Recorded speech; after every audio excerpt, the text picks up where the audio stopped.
Hi everyone, in this one we're going to talk about whether you should run with a pack or paces when it comes to your marathon, and even some of the build-up races like half marathons you may be doing as well. And it's a really interesting topic I find, and something I get asked quite a lot about by people who are running around about sort of 3:30, 3:45 and 4 hour market. It really does depend on context as much as anything else. So when you're looking slightly further towards the front of races and kind of quicker runners, they'll often talk about running with a pack, and if you find yourself kind of running within a group, where they should stick with that group. Now, I would often say no. Really run on your own pace, and you have your own pacing strategy that is unlikely even people running for the same time and necessarily going to be running with. I had this at London in 2022.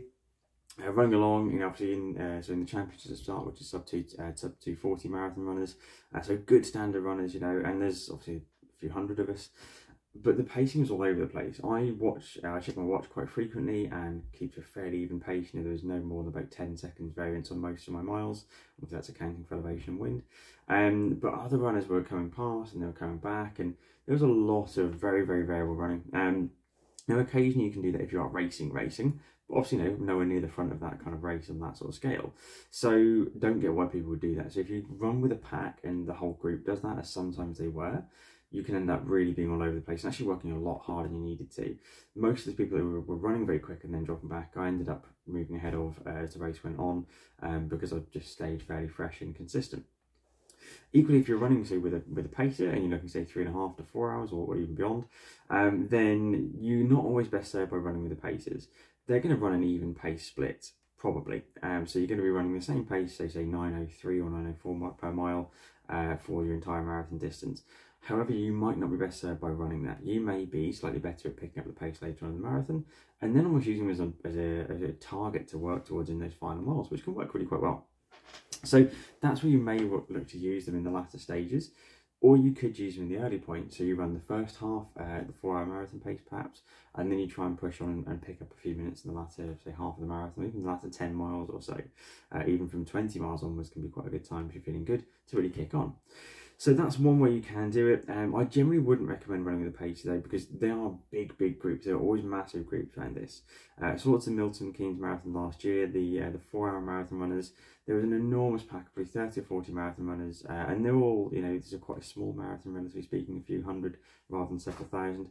So it was very, very tight. There were patches of course which were quite narrow, and there's always going to just completely oblivious to everything else that's going on.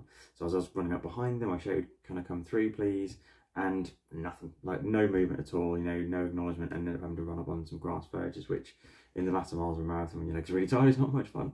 But everyone was so just completely in their own little zone, which, we will be as marathon runners, but they weren't paying any attention. And this is one of the really big issues when it comes to running in a pack sometimes, that you become a bit complacent.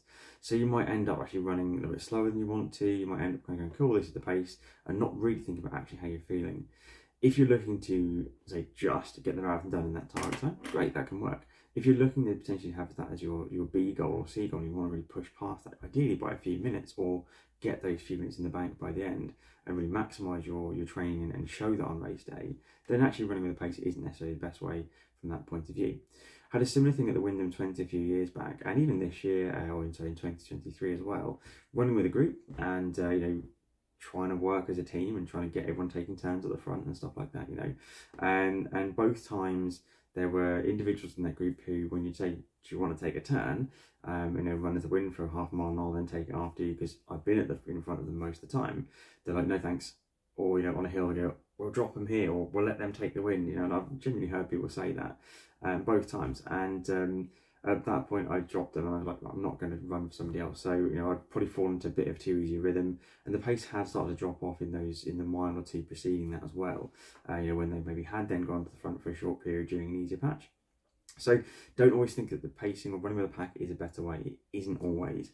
The other thing with running in a pack, especially in a big city marathon, so like even Manchester or London, where you can find it really difficult to get into your own rhythm. If someone running in front of you has a really awkward cadence, if they're a really long stride behind you, you can end up actually quite a way back anyway. So there's things like that. Getting to drink stations can be more difficult. If there are pace variations, or you don't see what's in front of you and someone trips, there's a manhole cover and you slip on it if it's wet, those type of things can be really difficult. So what I would say is have your own pacing strategy. If that happens to be that you end up running with a pack, fantastic. but be open to running with a pack and then letting them drop if you need to, if you continue on your pacing strategy, and you might then pick up another group.